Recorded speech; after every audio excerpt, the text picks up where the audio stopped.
Chapter 10, page 65. In January, after a trip back to Sequim for Christmas break, Joe and Joyce returned to Seattle.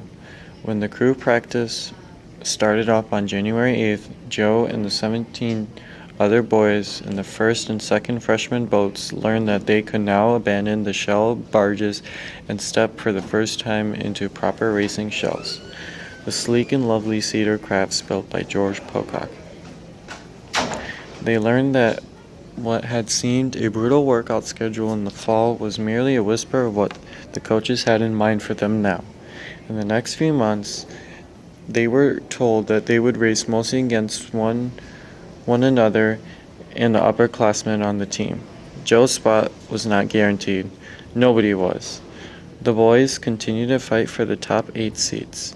In mid-April, just one boatload of freshmen would face their primary rival, the University of California at Berkeley, right here on Lake Washington.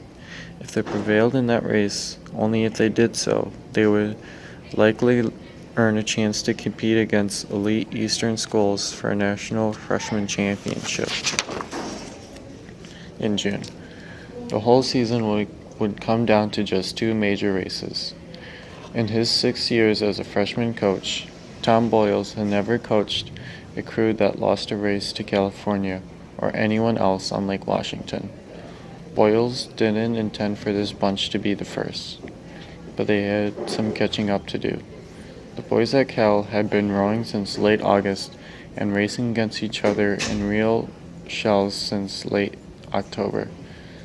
When Joe and the boys had only begun trying out the shell barges, from now until the race day, Boyles told his boys that they would row 6 days a week. It was a cold, wet winter in Seattle. Day after day it rained, but day after day they rowed anyway. They rowed through the cutting wind, bitter sleet, and occasional snow, well into the dark of night. They rowed with cold rainwater running down their backs, pooling in the bottom of the boat, and the sloshing back and forth under their sliding seats. It was nearly as wet above the surface of the lake as below. Though through it all, Boyles followed them back and forth across Lake Washington, riding through the slop and chop in the open cockpit of his brass-trimmed, mahogany-planked motorboat, the Illuminus, wearing a bright yellow rain slicker. He bellowed commands at them through his megaphone until his voice grew hoarse and his throat sore. Once again the boys began to give up, climbing wearily back up the hill after practice and refusing to come back for more. While all the boys in Joe's boat stuck it out, the easy camaraderie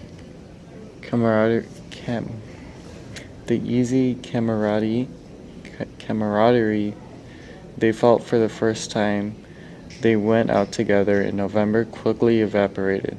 Anxiety, self-doubt, and bickering replaced the first night's good feelings.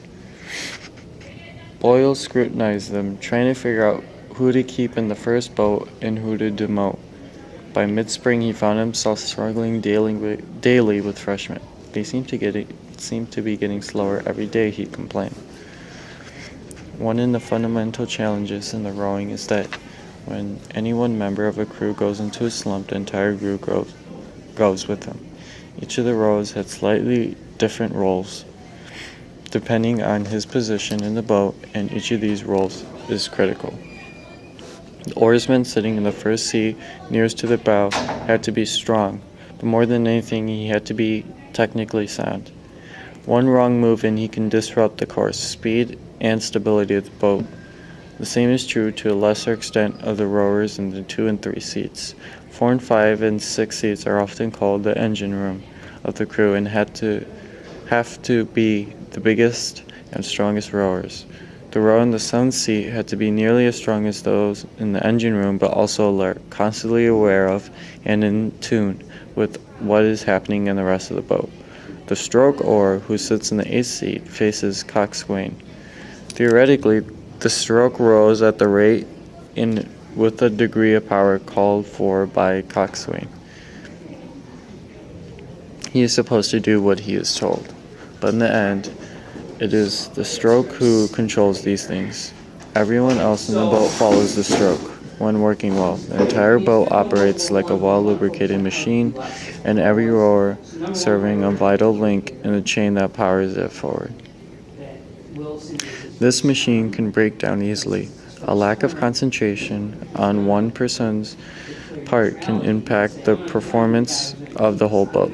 To keep themselves focused, the freshman crew in Joe's boat had to come up with a mantra that their coxswain George Morey chanted as they rowed. Morey shouted M-I-B, M-I-B, M-I-B over and over to the rhythm of their stroke. The Lars stood for mind in boat. The chant was meant as a reminder that the first time an oarsman steps into racing shall until the moment the boat crosses the finish line. He must keep his mind focused on what's happening inside the boat. His whole world must shrink down to that small space. Unfortunately, no amount of chanting could break the freshman's slump, so Boyles had to wonder if there were weak links in the chain. One potential weak link seemed to be Joe Rance. Coach Boyles had tried moving Joe back and forth between number 3C and number 7, but with no effect. The problem looked to be technical. From the beginning of tryouts, Boyles has not been able to get Joe to square up consistently. To square up, a rower must rotate his oar so that the blade is perpendicular to the surface just before he inserts it into the water on the catch, the beginning of each stroke. If the angle is wrong, the rower cannot produce enough power and the whole boat suffers a loss of speed. Squaring up requires strong wrists, and Joe couldn't seem to get a hang of it. Beyond that, the stroke was generally eccentric. He rowed powerfully, but decidedly in his own way, looked to be largely ineffective. Boyles yanked Joe out of the first boat one afternoon, and the boat slowed down. Perplexed, he put Joe back in, and Joe and the crew beat the second boat by a decisive margin. Boyles was flummoxed. Maybe the problem wasn't that Rance's wrists, maybe it was in his head. Boyles didn't know the answer, but for Joe, the brief incident was a sudden and cold reminder he could easily lose his position on the crew. His place in the university was not secure either. Everything he had worked for could be over at any given afternoon.